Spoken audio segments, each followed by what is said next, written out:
The Tale of Timmy Tiptoes by Beatrix Potter. Once upon a time there was a little fat, comfortable gray squirrel called Timmy Tiptoes. He had a nest thatched with leaves in the top of a tall tree, and he had a little squirrel wife called Goody. Timmy Tiptoes sat out enjoying the breeze. He whisked his tail and chuckled, "Little wife Goody, the nuts are ripe. We must lay up a store for winter and spring." Goody Tiptoes was busy pushing moss under the thatch. "The nest is so snug. We shall be sound asleep all winter. Then we shall wake up all the thinner when there's nothing to eat in springtime," replied prudent Timothy. When Timmy and Goody Tiptoes came to the nut thicket, they found other squirrels were there already. Timmy took off his jacket and hung it on a twig. They worked away quietly by themselves. Every day they made several journeys and picked quantities of nuts. They carried them away in bags and stored them in several hollow stumps near the tree where they had built their nest. When these stumps were full, they began to empty the bags into a hole high up a tree that had belonged to a woodpecker. The nuts rattled down, down, down inside. "How shall you ever get them out again? It's like a money box," said Goody. "I shall be much thinner before springtime, my love," said Timmy Tiptoes, peeping into the hole. They did collect quantities because they did not lose them. Squirrels who bury their nuts in the ground lose more than half because they cannot remember the place. The most forgetful squirrel in the wood was called Silvertail. He began to dig, and he could not remember, and then he dug again and found some nuts that did not belong to him, and there was a fight, and the other squirrels began to dig. The whole wood was in commotion. Unfortunately, just at this time, a flock of little birds flew by from bush to bush, searching for green caterpillars and spiders. There were several sorts of little birds twittering different songs. "Who's been digging up my nuts? Who's been digging up my nuts?" And another sang, "Little bit of bread and no cheese, little bit of bread and no cheese." The squirrels followed and listened. The first little bird flew into the bush where Timmy and Goody Tiptoes were quietly tying up their bags, and it sang, "Who's been digging up my nuts? Who's been digging up my nuts?" Timmy Tiptoes went on with his work without replying. Indeed, the little bird did not expect an answer. It was only singing its natural song, and it meant nothing at all.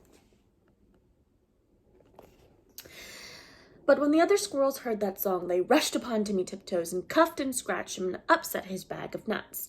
The innocent little bird, which had caused all the mischief, flew away in fright. Timmy rolled over and then turned tail and fled toward his nest, followed by a crowd of squirrels shouting, "Who's been digging up my nuts?" They caught him and dragged him up the very same tree where there was a little round hole, and they pushed him in. The hole was much too small for Timmy Tiptoes' figure. They squeezed him dreadfully. It was a wonder they did not break his ribs. "We will leave him here till he confesses," said Silvertail Squirrel, and he shouted into the hole, "Who's been digging up my nuts?" Horrible.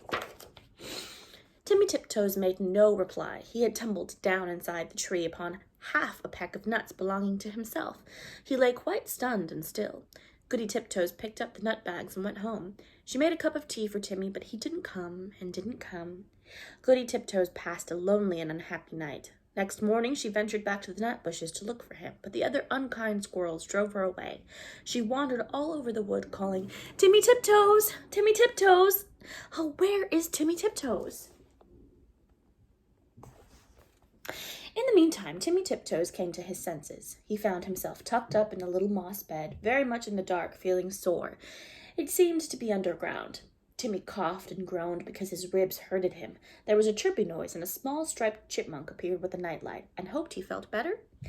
It was most kind to Timmy Tiptoes. It lent him its nightcap, and the house was full of provisions. The chipmunk explained that it had rained nuts through the top of the tree. "Besides, I found a few buried." It laughed and chuckled when it heard Timmy's story. While Timmy was confined to bed, it enticed him to eat quantities. "But how shall I ever get out through that hole unless I thin myself? My wife will be anxious." "Just another nut, or 2 nuts." "Let me crack them for you," said the chipmunk. Timmy Tiptoes grew fatter and fatter. Now, Goody Tiptoes had set to work again by herself. She did not put any more nuts into the woodpecker's hole because she had always doubted how they could be got out again. She hid them under a tree root. They rattled down, down. Once when Goody emptied an extra big bagful, there was a decided squeak, and next time Goody brought another bagful, a little striped chipmunk scrambled out in a hurry. It is getting perfectly full up downstairs. The sitting room is full, and they are rolling along the passage, and my husband, Chippy Hackey, has run away and left me.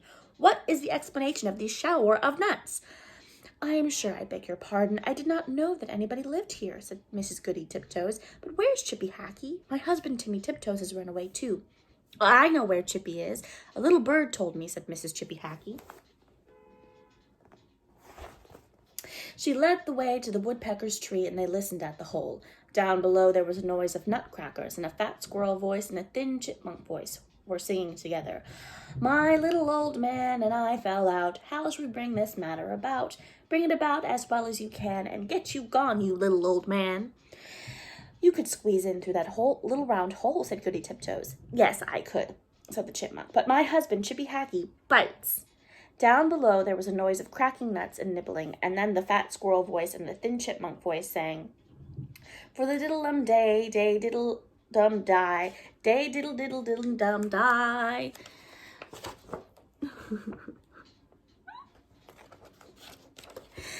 Then Goody peeped in at the hole and called down, "Timmy Tiptoes! Oh, fie, Timmy Tiptoes!" And Timmy replied, "Is that you, Goody Tiptoes?" "Why, certainly." He came up and kissed Goody through the hole, but he was so fat that he could not get out. Chippy Hackey was not too fat, but he did not want to come. He stayed down below and chuckled. And so it went on for a fortnight, till a big wind blew off the top of the tree and opened up the hole and let in the rain. Then Timmy Tiptoes came out and went home with an umbrella. But Chippy Hackey continued to camp out for another week, although it was uncomfortable. At last a large bear came walking through the wood. Perhaps he also was looking for nuts. He seemed to be sniffing around. Chippy Hackey went home in a hurry. And when Chippy Hackey got home, he found he had caught a cold in his head, and he was more uncomfortable still.